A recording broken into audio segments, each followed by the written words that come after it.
بسم اللہ الرحمن الرحیم۔ ایک دن حضرت ادریس علیہ السلام نے ملک الموت سے کہا، آپ کا نام اخنوخ ہے؟ آپ علیہ السلام حضرت ادریس حضرت نوح علیہ السلام کے والد کے دادا ہیں۔ حضرت آدم علیہ السلام کے بعد آپ ہی پہلے رسول ہیں۔ آپ کے والد حضرت شیت بن آدم علیہ السلام ہیں۔ سب سے پہلے جس شخص نے قلم سے لکھا وہ آپ ہی ہیں۔ کپڑوں کے سینے سے اور سلے ہوئے کپڑے پہننے کی ابتدا بھی آپ ہی سے ہوئی۔ اس سے پہلے لوگ جانوروں کی کھالیں پہنتے تھے۔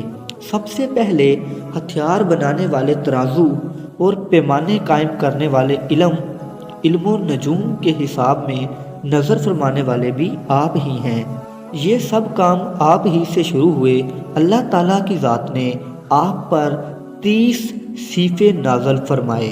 آپ اللہ تعالیٰ کی کتابوں کا بکثرت درس دیا کرتے تھے، اس لیے آپ کا لقب ادریس ہو گیا، اور آپ کی یہ لقب اس قدر مشہور ہو گیا کہ بہت سے لوگوں کو آپ کا اصلی نام معلوم ہی نہیں۔ قرآن مجید میں آپ علیہ السلام کا نام ادریس ہی ذکر کیا گیا ہے۔ آپ کو اللہ تعالیٰ نے آسمان پر اٹھا لیا ہے۔ بخاری و مسلم کی حدیث ہے کہ حضور اکرم صلی اللہ علیہ وسلم نے شب معراج حضرت ادریس علیہ السلام کو چوتھے آسمان پر دیکھا۔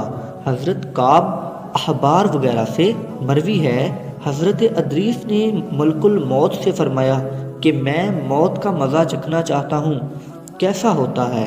تم میری روح قبض کر کے دکھاؤ۔ ملک الموت نے اس حکم کی تعمیل کی اور روح قبض کر کے اسی وقت آپ کی طرف لوٹا دی اور آپ زندہ ہو گئے۔ پھر آپ نے فرمایا کہ اب مجھے جہنم دکھاؤ تاکہ خوف الہی زیادہ ہو، چنانچہ یہ بھی کیا گیا۔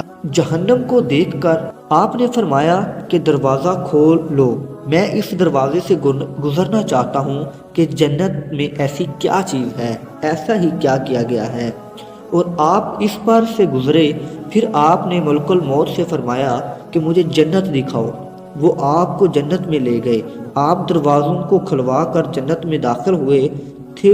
تھوڑی دیر بعد ملک الموت اب آپ اپنے مقام پر تشریف لے چلیں۔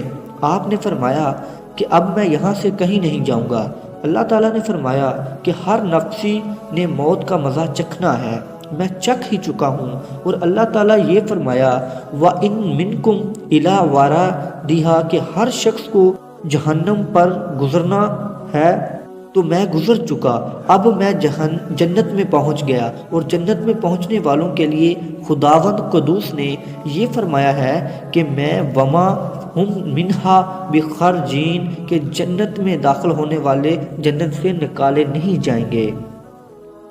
اب مجھے جنت سے چلنے کے لیے کیوں کہتے ہو؟ اللہ تعالیٰ نے ملک الموت کو وحی بھیجی کہ حضرت ادریس علیہ السلام نے جو کچھ کیا میرے اذن سے کیا، اور میرے ہی اذن سے جنت میں داخل ہوئے، لہٰذا تم انہیں چھوڑ دو، وہ جنت ہی میں رہیں گے۔ چنانچہ حضرت ادریس علیہ السلام آسمانوں کے اوپر جنت میں ہیں اور زندہ ہے۔ حضرت ادریس علیہ السلام کے آسمان پر اٹھائے جانے اور ان کو ملنے والی نعمتوں کا مختصر اجمالیہ تذکرہ قرآن مجید کی سورت مریم میں ہے کہ کتاب میں حضرت ادریس علیہ السلام کو یاد کرو، بے شک یہ صدیق تھے، یہ غیب کی خبر دیتے تھے، اور ہم نے انہیں بلند آسمان پر مقام دیا اور اس کو آسمان پر اٹھا لیا۔